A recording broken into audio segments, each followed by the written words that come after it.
Hello warriors, मिनिटांची तयारी तासापेक्षा भारीच्या पुढच्या भागात मी सुप्रिया तुम्हा सर्वांचं खूप खूप स्वागत करते।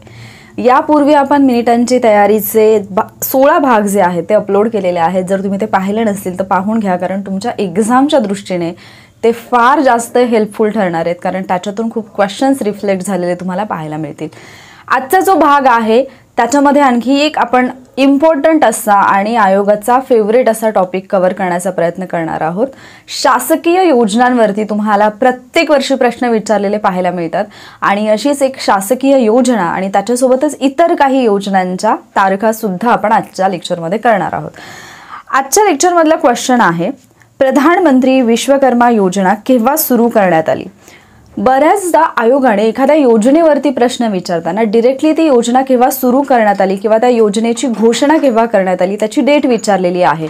सो वन लाइनर क्वेश्चन येतात आणि तिथे मे बी तुम्हाला तारीख सुद्धा विचारलेली असू शकते।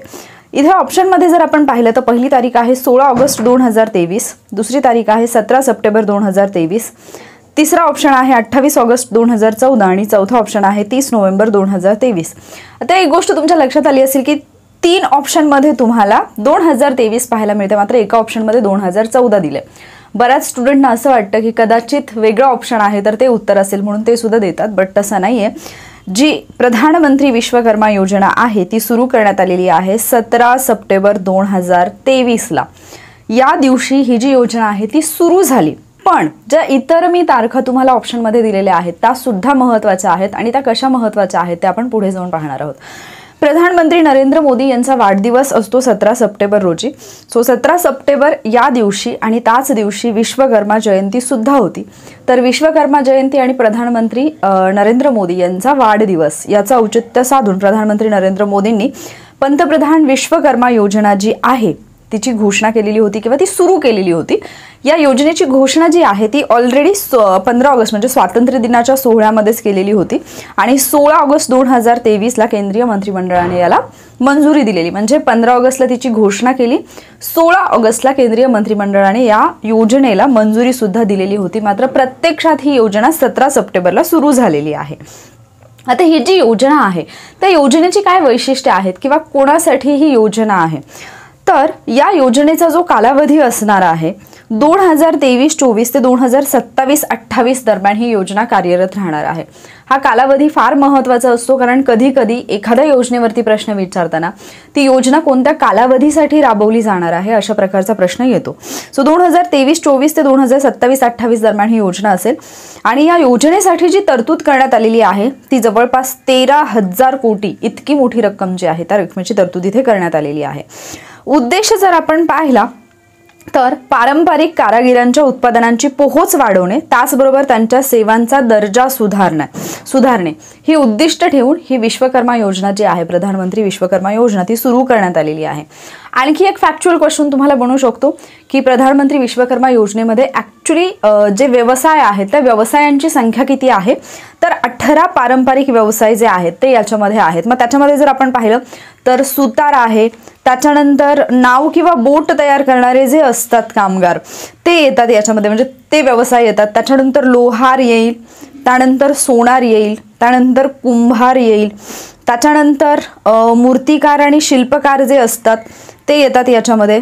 त्याचबरोबर सांभार किंवा चर्मकार ज्यांना आपण म्हणतो ते येतील, त्याचबरोबर बेलदार, झाडू तयार करणारे लोक किंवा बाहुल्या आणि खेळणी तयार करणारे जे काही कामगार आहेत किंवा तयार करणारे जे लोक आहेत ते, त्याचबरोबर न्हावी, हार तुरे तयार करणारे असतील, धोबी, शिवणकाम करणारे आणि त्याचबरोबर मासेमारीसाठी जे आवश्यक असणारं जाळं असतं ते जाळं तयार करणारे कामगार यांचा सुद्धा समावेश होतो। अशा प्रकारे एकूण 18 पारंपरिक व्यवसाय जे आहेत ते या योजनेमध्ये समाविष्ट असतील। आता या योजनेमध्ये ऍक्च्युली काय लाभ मिळणार आहे? तर या योजनेमध्ये लाभार्थ्याला कर्जाच्या पहिल्या हप्त्यात 1.5 वर्षांसाठी 1 लाख रुपये, तर कर्जाच्या दुसऱ्या हप्त्यात 2.5 वर्षासाठी 3 लाख रुपयापर्यंतचं कर्ज दिलं जाईल। पहिला जर हप्ता असेल तर 1.5 वर्षांसाठी 1 लाख रुपयाचं कर्ज दिलं जाईल आणि दुसरा हप्ता असेल त्यावेळेला 2.5 वर्षासाठी 3 लाख रुपयापर्यंतचं कर्ज दिलं जाईल।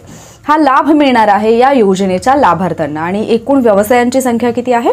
18 पारंपरिक व्यवसाय याच्यामध्ये आहेत। आता ही जी योजना आहे तर पारंपरिक कामगार जे असतात किंवा कारागीर जे असतात त्यांना मूलभूत आणि प्रगत असं प्रशिक्षण सुद्धा या योजनेअंतर्गत दिलं जाईल.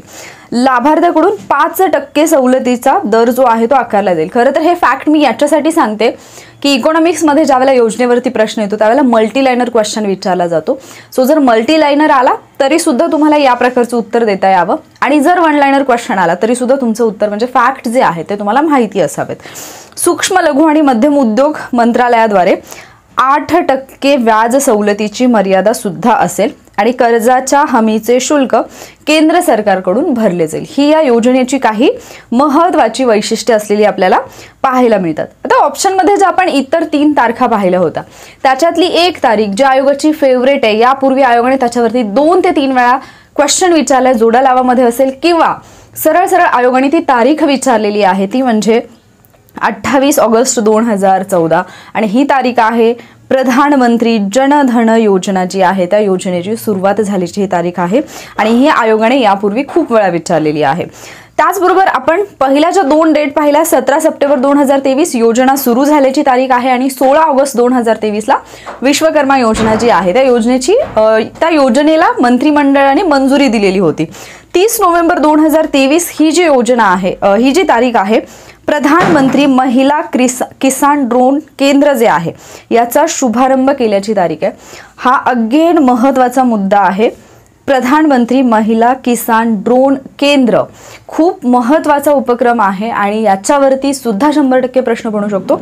तर या योजनेचा शुभारंभ जो आहे किंवा या केंद्राचा जो शुभारंभ आहे तो 30 नोव्हेंबर 2023ला करण्यात आला होता. त्यामुळे ही तारीख सुद्धा महत्त्वाची आहे जी तुम्हाला लक्षात ठेवायची. आता तुमच्यासाठी आजच्या लेक्चरमधला जो प्रश्न आहे त्या प्रश्नानुसार तुमची आणखी एक योजना जी आहे ती कंप्लीट होणार आहे आणि तो प्रश्न असा आहे की लखपती दीदी योजनेची माहिती द्या. मग तुम्ही काय कराल, ही योजना केव्हा सुरू झाली हे तुम्ही सांगाल, ही योजना कोणासाठी आहे, त्याचबरोबर या योजनेचा उद्देश काय आहे, या योजनेचा उद्देश काय आहे आणि या योजनेची प्रमुख वैशिष्ट्ये काय आहेत. ठीक आहे, या योजनेची प्रमुख वैशिष्ट्ये काय आहेत किंवा त्याच्यासाठी जर काही पात्रता असेल लाभार्थ्यांची तर या ज्या काही गोष्टी आहेत 4 ते 5 मुद्द्यांमध्ये ही योजना जी आहे ती तुम्ही कमेंट बॉक्समध्ये एक्सप्लेन करणार आहात. याच्यातून तुमच्या 2 ते 3 योजना आणि सोबतच प्रधानमंत्री जनधन योजना जी आहे तिची माहिती ॲटलिस्ट वाचून ठेवा, कारण इकॉनॉमिक्समध्ये ज्या वेळेला आपण आर्थिक समावेशन अभ्यासत असतो त्यावेळेला तो प्रश्न बनतो म्हणजे बनतोच. सो आजचं जे लेक्चर आहे ते तुम्हाला हेल्पफुल ठरलं असेल अशी आशा आहे. ज्या स्टुडंटना येणाऱ्या कंबाईनची तयारी करायची आहे, ज्यांचा अभ्यास बऱ्यापैकी झाला किंवा झालेला नाही अजून आणि नव्याने सुरुवात करायची आहे पण कमी दिवसात अभ्यास कंप्लीट करायचा, त्यांच्यासाठी एक रिव्हिजन चॅलेंज येते 105 दिवसांसाठीचं 105 डेज 105 डेजचं एक चॅलेंज मी घेऊन येते. रिव्हिजन चॅलेंज म्हणून ते चॅलेंज असेल. आपल्या ॲपवरती तो कोर्स तुम्हाला पाहायला मिळेल 28 फेब्रुवारी 2024 पासून 28 फेब्रुवारीला सकाळी 8 वाजता ते ॲडमिशन सुरू होतील. सो तुम्ही जर इंटरेस्टेड असाल तर वॉरियर ऑफिसरवरती एक लेक्चर अपलोड केलं जाईल, तिथे सगळी माहिती तुम्हाला त्या चॅलेंजची मिळेल. ते लेक्चर पहा आणि जर तुम्हाला ॲडमिशन घ्यायचं असेल चॅलेंजला तर आपल्या ॲपवरती म्हणजे प्ले स्टोअरवरून वॉरियर ऑफिसर हे ॲप डाउनलोड करा आणि ॲपवरून तो कोर्स जो आहे तो तुम्ही परचेस करू शकता. आजचं लेक्चर जर तुम्हाला आवडलं असेल तर व्हिडिओला लाईक आणि शेअर न विसरता करा आणि याच्या पुढचे पार्ट्स पाहण्यासाठी चॅनलला सबस्क्राईब सुद्धा करा. लवकरच भेटूयात पुढच्या लेक्चरमध्ये. थँक्यू.